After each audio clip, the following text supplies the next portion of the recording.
Okay, all right, we're good. We're synced up. We're ready. Hi, internet. Hi, internet. Yeah, Yeah. that wasn't anything you were supposed to hear. So this is me. This is Kerbal Space Program. If you couldn't tell, this is the Kerbal Space Center from a new direction, watching the sun set and the lights turn on because I hit exactly the right time of day at the Space Center, playing around with the new models.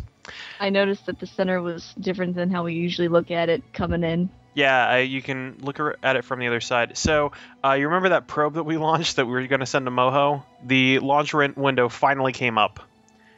And so I had to use a couple of sites to actually calculate the orbit I needed to fire on to actually get there. And look at all this fucking orbits. Yeah, there's like 5 planets in the system. What's the purple one? What's got the purple orbit? The purple one is Eve. And yeah, this thing shakes like crazy because it has two reaction wheels that are fighting each other. Okay. I turned one of the reaction wheels off somewhere in the course of this because I wanted to stop that shimmy shammying. So yeah, this is there's a long ass. You notice I have to increase my speed to like 3,600 meters per second to break the surly bonds of this planet. And get to Moho. Fortunately, the planet's giving you fisticuffs. My interplanetary injection stage. Fortunately, I can blow off the fairing and that stage without too much worry of stuff, because that's just gonna go into a Kerbal-centric orbit, or a solar heliocentric orbit, I guess. Except this isn't Helios, so. Yeah, a long time after that, I finally make my burn. So in like 89 days, I'm going to be able to make a correction burn to get to actually get to Moho. And I decided to do some other interplanetary science, since I have some other scientific instruments I haven't had before. I mean, might as well. Like, yeah. What's the use of going into space if you're not going to do a little science on the side, right? Yeah, that's what I'm saying. I like to get my science on the side. I like to get some science with that shake. I'll have this pasta with a little science on the side, please. Just put in a little cup. A cup of science coming up. Oh, man, why did we not call this cup of science? Cup of science with Manda and Matt? Yeah. I don't know why I put my name first. I'm sorry. You really deserve to have first billing. Yeah, whatever. You're the science guy. Just like Bill. So we're finally making. You're the science lad. We're finally making our. There's nothing to. I need something to rhyme your last name. Like something Chad. Except Matt Campin, the science. Nothing rhymes with Campin. Shit. Matt Campin, the science shit. Anyway, yeah. So I'm making a few more correctional burns on the Minmus mapping satellite. This thing takes the longest time to get anywhere. In fact, it's going to take another couple of days for us to actually put this into a polar orbit. So we're going to leave it for a little bit. There's the our jewel in the night, and also you can see Kerbin and the moon. That's a good shot. Yeah. So in that time, we can do another mission with our space plane. So we're gonna do some test launches with some equipment we're eventually going to send out to Minmus. Do some on-orbit testing of a power generation system that we're going to eventually send to our Minmus colony. So that big thing with that big thing that I put the solar panels on, that's an enormous radiator. I put a big shield over the top of it to shield it from the sun, so that we don't have any heat, any extra heat that it would be, that would be preventing it from radiating all that heat that it has. How hot could the sun be? How hot indeed. Well, maybe someday we'll test that. Maybe someday soon here, I'll just, launch a vehicle straight into the sun with a thermometer. That would be crazy. Why would I do that? And then I also launch a new docking port system to the Bill Kerman Space Station, which is where I'm going to be testing all this stuff. I'm going to add 4 new docking nodes. And I'm actually using the Infernal Robotics, and again, this is really janky. So I have my expandable docking port, and it also this thing just wants to fight with me constantly. There we go. No, I don't want to be Bill. There we go. Got it. It's looking pretty good. Yeah, so we launched that. I'm using the Infernal Robotics here to make an expandable thing so I can fit all this in the cargo bay of my space shuttle. And we do another night launch because one of these days, I'll do a launch not at night. The fates will conspire, and I will be able to launch this. I'm fast forwarding this a little bit because we've seen this a bunch of times before. That camping to science scamping. That's not a word, but I'll take it. Like a scamp? I'm a scamp. I don't think there's such a thing as a scampin'. Going through look, a montage. You either accept it or you change your last name, okay? Wow, that looks actually pretty cool when you get rid of all your... That was us traveling at like Mach 4 in the lower atmosphere. Then we had to change over because the air is getting too thin. We activate the cluster engines. Look at all those stars. Look at all them stars. We visit each one, Matt? It would take quite a while to do that, although maybe one of these days. So we get into a position to start to make our burn to try and rendezvous with the space station. We have the we have our payload bay open. Hey, there's all those numbers. Yeah, I turned a lot of them off for the ascent because I wanted a more cinematic approach.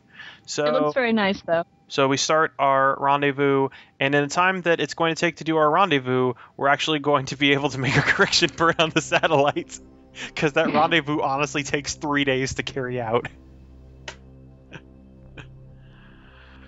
Okay, so we shrink it down, we shrink our orbit down, and we get to a nice 90-degree incline there, which is going Guam. What? Guam. Guam. This music. Yeah. So... Soundtrack to space. So nice, that music.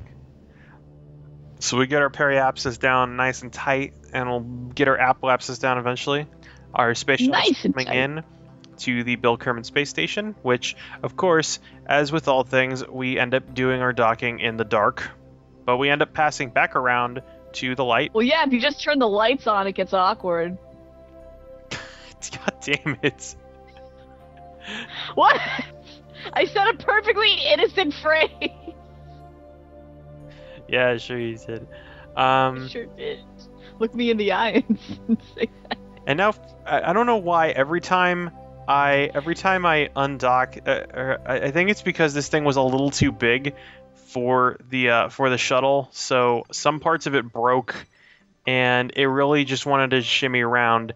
And after I released this, I realized this has no batteries, it has no means to generate power, so I'm gonna have to get it to its docking node real fast, because it literally has like 10 units of charge, and it's burning through those pretty quickly. So using the onboard reaction control systems, I drive it towards the port where the old Moonlander was, and I'm just gonna bump that off to the side there because there's no pilot in it. But I don't got no time to get no pilot in that vehicle, so we're just gonna kind of shove it away, and then actually do one of the easier dockings I've ever done. And I forgot how nice it is to dock a very tiny vehicle. How easy it is. How manageable it is to dock a vehicle that isn't like 70 tons. Why didn't you give it anything to power itself with? Because this is a vehicle that's meant to go on the station. It doesn't need to... And also I realized there's a crippling design flaw. I did not put a docking port on the back of it. So it only adds 4 docking ports and nothing to add more inline things. Oh. So after that, we get back in this vehicle because now the docking thing is able to power itself again off the station.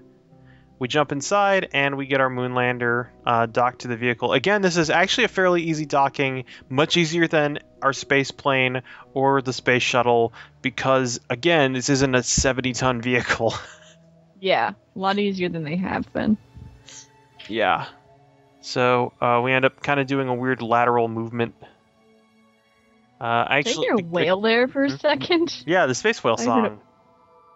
and all we right. jump our power generation thing out. One of the solar panels broke, and I realized this doesn't have any docking adapters either, so I have to attach it with one of its plugs. So this is just going to sit on the station because I have no way to send this anywhere. And I realized much later I'm probably going to change the power generation system I have.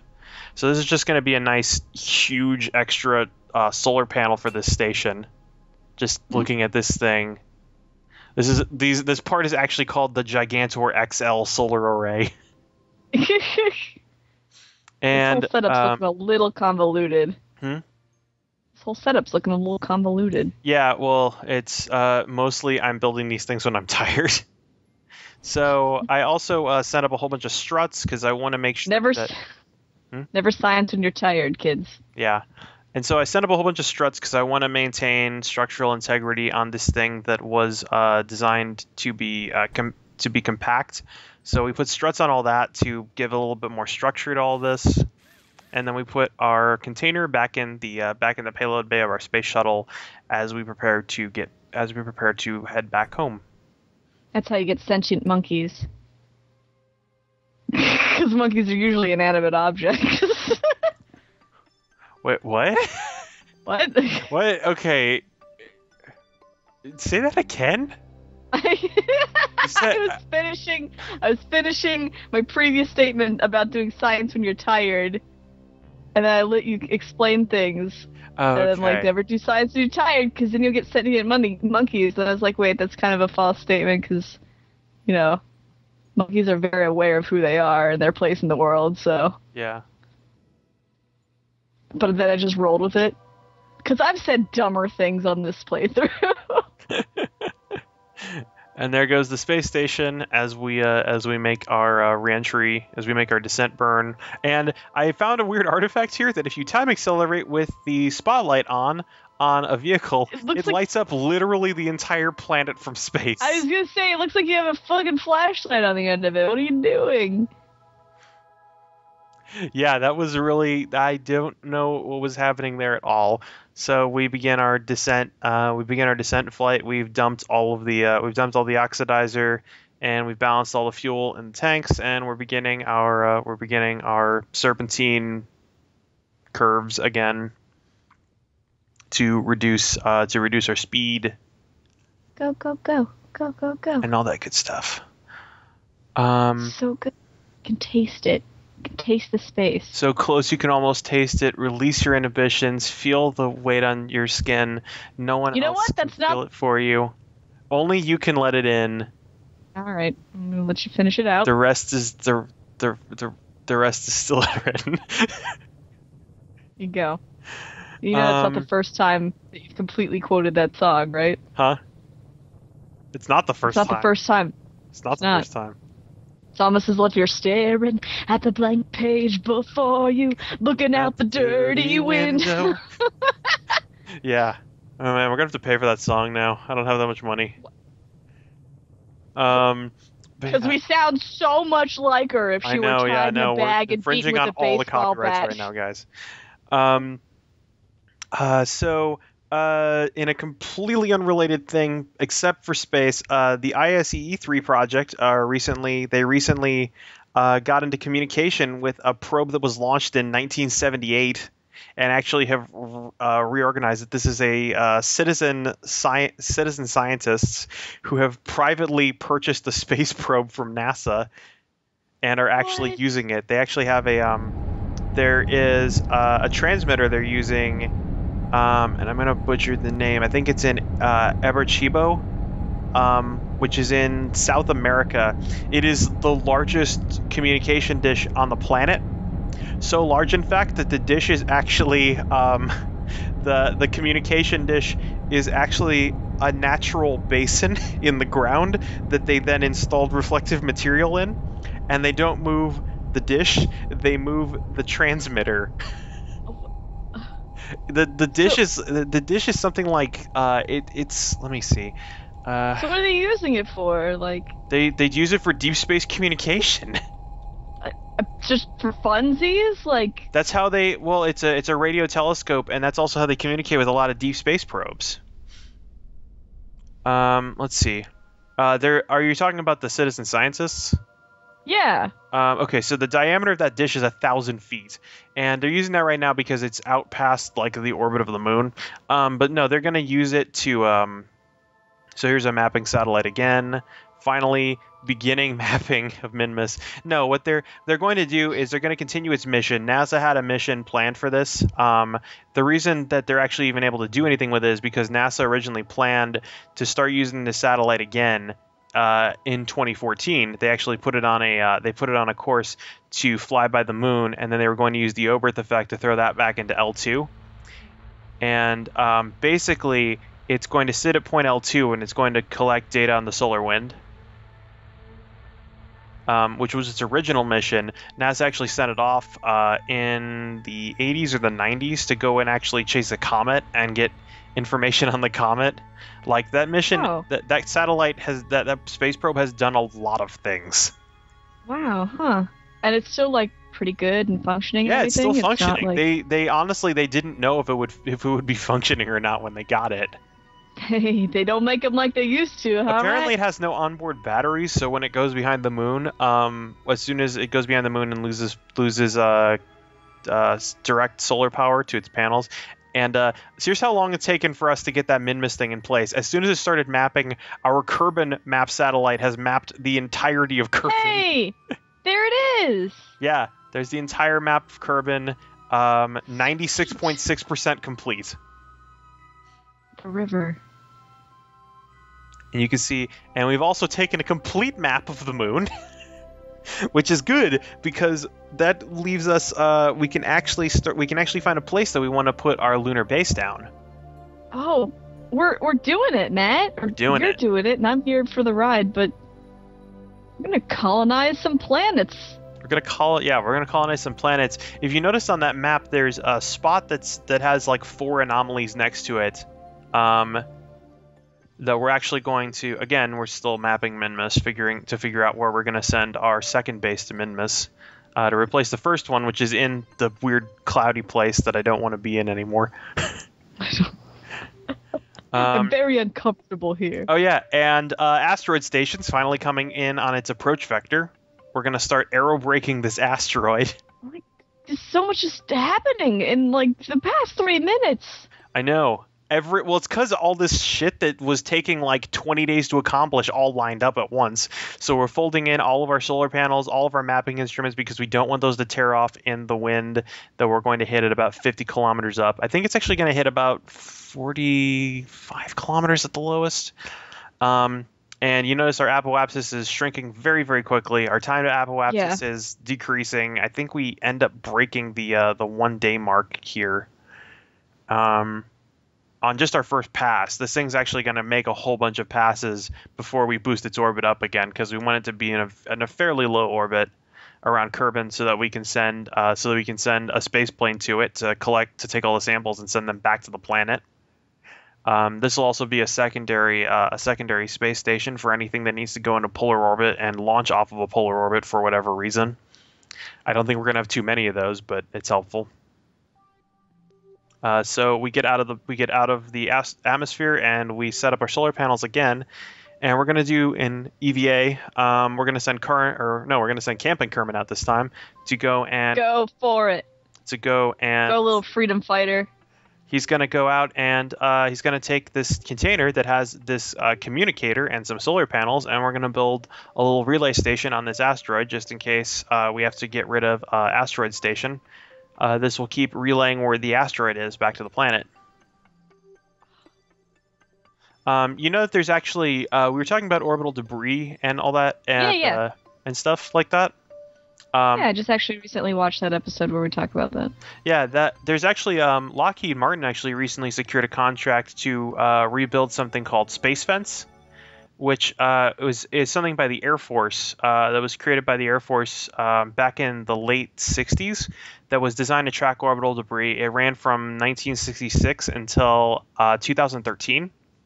And basically, it could track anything the size of a basketball up to a height of, I want to say, like 30,000 kilometers or something. And Lockheed Martin recently secured a $917 million contract to build a new version of Space Fence which is supposed to be able to do that same thing, except it'll be able to track orbital debris down to the size of like a golf ball. Whoa. And that's all in the name of the Air Force and the military, which is why it's getting funding, because they want to be able to make sure that our satellites don't get hit by orbital debris and our soldiers lose communication because their comsats went out suddenly. So we come back out from behind the sun and we hit space again. And hey, now it's time for us to build.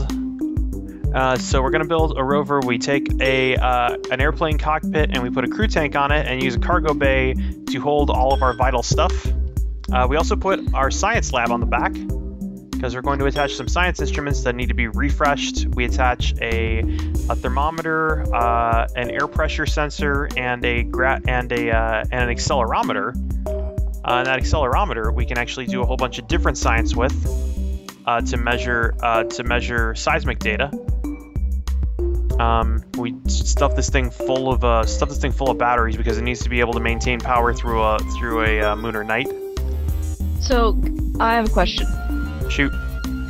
How outside of the realm of possibility for our world is this kind of technology? Which? Like, all of it. Like, okay, so it is conceivable that we could make a vehicle like this, like, in real life, in NASA. I mean, yeah, we have a prototype. We have a prototype version of the of what's just colloquially known as the space truck. Ilza knows I'm not putting a fairing on this because this is actually a pretty aerodynamic vehicle as it stands. And as you collect more science, you get like more access to different technologies, and that will help you, make bigger, better vehicles. Correct? Yeah, and in real life we do that, except the science that we do to make bigger and better vehicles is, we send a part up into space, we send it to ISS and see how well it actually works compared to how well we expect it to work. Yeah. My question here is, though, at what point is this game going to exceed the current capabilities of our... To some degree, it already is. Like I said, we have the nuclear engine that we've put on our asteroid redirect probes. That is a technology that was tested. It was shown to be theoretically possible, and then we basically just we just didn't use it because it was shown to be possible, but we were hesitant to put like a fission reactor into space. I can imagine why. So yeah, so that's a thing that was possible. We also, I think, at some point here, we're also going to get ion engines, which are a thing that are currently being tested. There are plasma and ion engines. NASA has a thing called Vasimir, I think, which I can't remember what it stands for at this point. But that is an engine that actually has been tested. It has an incredibly high specific impulse, and it just uses electricity to propel xenon, or argon, or some other fairly heavy noble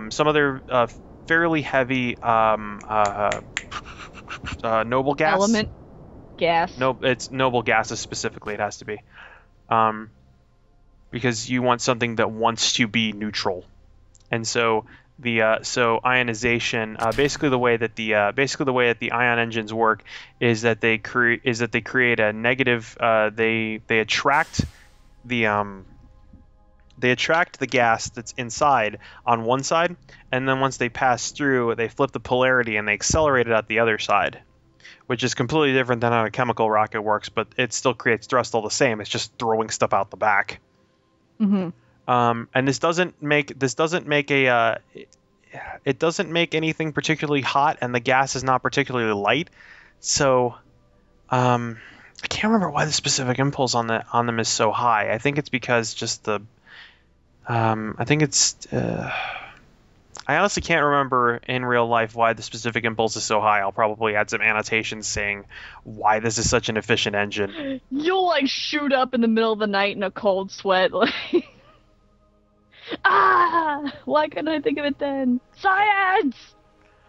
But yeah, the Vasimir engine actually is a real thing that has been tested. So, Although there are some other technologies. Mainly the technologies in this that don't actually exist are the ones added by the added. If I guess as much as it makes sense, they were the ones added by the Interstellar mod, which eventually includes warp drive. There's our dude just kind of hanging out, saying hi man. to the boys inside. He looks like a corpse. Yeah, it's because you can't see his face. Yeah. And also he wasn't making like any flailing movements or anything. Yeah, he was just hanging on to his thruster packs. Yeah. If you can see his face and all that stuff. So we make our transmuter injection burn. And fortunately, we haven't done a trip to the moon in a while. These are actually really short compared to everything else we've been doing. This is probably Look, we've been to the moon. This is probably the first. We've been to the moon. Huh? We've been to the moon. Now it's off to bigger and better things. Yeah, we just haven't been to The it. moon is old news, Matt. We just haven't been to it in any particularly meaningful capacity just because Minmus is, hilariously enough, much easier to get to. She's like an ex-girlfriend. We really don't... I mean, we're still on good terms, but, like, we don't hang out because it would just get weird. Yeah, the moon's an old flame. Alright, yeah, so we set this up, and there's actually some things I was having difficulty with here. It's not in this, but for some reason, sometimes when I time accelerated, the vehicle would just spontaneously explode. I remember you telling me that. Yeah. I might include video of that. There's not a lot of it. It's going to be like 30 seconds long.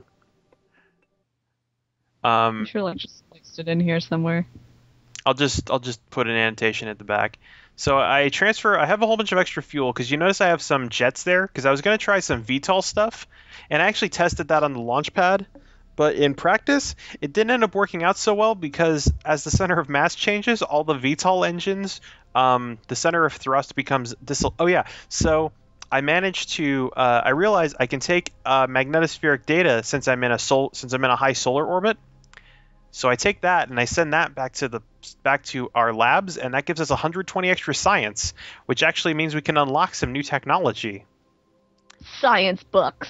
And you remember I was talking about the ion thrusters. I actually get enough science to unlock those, as well as plasma thrusters, which Vasimir is a plasma thruster basically. So I have those. The plasma thrusters actually run off of their own different kinds of fuels. They have 5 different kinds of fuels they can take, as opposed to the ion thruster can only take 1, which is xenon. The plasma thrusters can take xenon. They can use the RCS fuel. They can use jet fuel, which gives them they have the best specific impulse on, but they have the least thrust.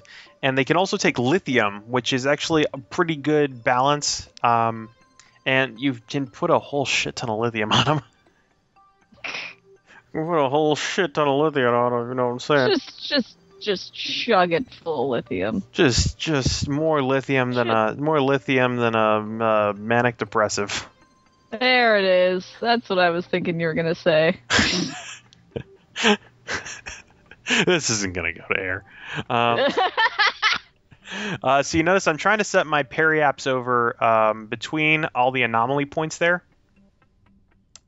And so I finally actually set my, so we actually get that set up. I transfer all my fuel into the main tank because I'm going to attempt a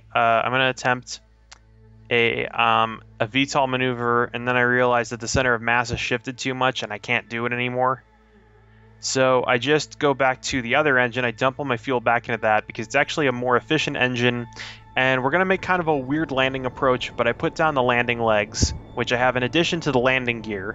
And I have landing gear on this because it's motorized, and that's the closest thing I have to rover wheels right now. It's motorized, and it actually can turn, so we can drive around at a speed of like 5 or 6 meters per second. I remember when we had to go save our guy from the Arctic. Yeah. Remember when we made that 3-wheeled car? We made a 6-wheeled car now. That is going to be solar powered. Double the efficiency. double the efficiency, double the fun, and I realized the folly of my ways of not putting landing lights on this because I have no idea how far away the ground is. I'm going off of my surface level information on the Kerbal Engineer. We're under 100 meters now, so I kick the engines on and kick them on to full as soon as I can, and I'm trying to keep it. Oh, whoops. Oh no! Well, we do some unexpected hardware-assisted braking. Hardware-assisted. We lose the engine that honestly we don't need anymore because we've landed. But what about the curbs? Well, we're gonna run an EVA and do a full assessment of the vehicle to make sure nothing else is damaged. The Kerbals all appear to be uninjured. So we transfer the fuel out just in case we need to use that VTOL engine, and we jettison the now empty fuel tank. And we have another one of these Gigantor arrays, which we can actually hide in the cargo bay of the vehicle. So that'll, when we want to park for and recover speed. Yeah. So Moonbase Ferris, a name suggested by our own Amanda Carney. It's me. Look, you just ask me for weird random names sometimes, so just think of something. And so we see if the moon's actually coming towards the sun soon, and we find out that it's not coming towards the sun particularly soon, but it is coming sooner rather than later. It will eventually, you know. So we actually are parked about where I wanted to be parked. So now, as soon as the sun comes up, we'll start driving off towards one of the anomaly areas. All of our lights appear to be working, and we're going to do an EVA with one of our Kerbals to make sure that the vehicle is undamaged. So yeah, like I was saying, like we actually do have a vehicle that's just called the Space Truck that we plan to send to the moon back during the Constellation program, back when we were going to just do another mission to the moon to test all of our stuff. I've talked about this before, but keep going. Yeah, and we're not actually, that got canceled by Obama. That was, the Constellation program was signed in by George Bush, and we did a couple of Mission Control starts up, tells you to cut off the small talk and make radio chatter. So we plant our first flag at our landing site. Yeah, Matt, shut up. And yeah, so we do have a vehicle. That vehicle is actually being repurposed. We're actually going to probably have a larger one for whenever we make a trip to Mars, because one of the things is if you want to do a long duration mission on another planet, and you want to do a lot of science in a lot of different locations, it doesn't make sense to have a home base and then a small thing to that you have to go back to. So that's what I'm doing with this vehicle, is something like our actual Mars vehicle. There's the empty fuel tank, but there's some solar panels on it that we can still harvest. So why don't we do that? Do it. Why don't we do that, man? Yeah, so that's what I'm about to do. But yeah, so that's the plan I had behind Ferris, is that this vehicle is an all-in-one. It has our science lab, it has all of our scientific equipment, it has life support for 4 Kerbals for 40 days. So we could probably live here. Yeah. Would this be considered colonization? Huh? Would this be considered colonization? It's at least, yeah. It's a form of colonization. We probably want to set up baby steps. Yeah. Baby steps. We're still exploring the place. We did mapping from orbit. Now we're going to check out all the places we thought would be cool from orbit. We bolt that other solar panel on, and take a look at our giant solar array wing. And you notice I also have one of the mapping things on there, just so I know how close I am to all of our. I turned that off to save on power for a little bit. And we turn on our comm station to get communication with one of our satellites in orbit, and talk to the boys back on Kerbin about where we're going and how quickly we're gonna need provisions. And we're gonna have to start planning to do resupply missions to the Ferris base at some point here. Not anytime particularly soon. You know what? Let's crawl back onto the nose again, because that was fun. So yeah, as we're funning around here on our moon base, we'll eventually catch you guys. I can't believe it. Oh, we're done. Crap. I was just like getting into it. It was just getting to the good part. Yeah, so next time, hopefully some lunar science. And Down for it. a little bit more. Sweet title card, bro. Yeah. Sweet marmalade, Grandma. All right. Don't put that in. Yeah, I'm not going to put a Game Bros reference in.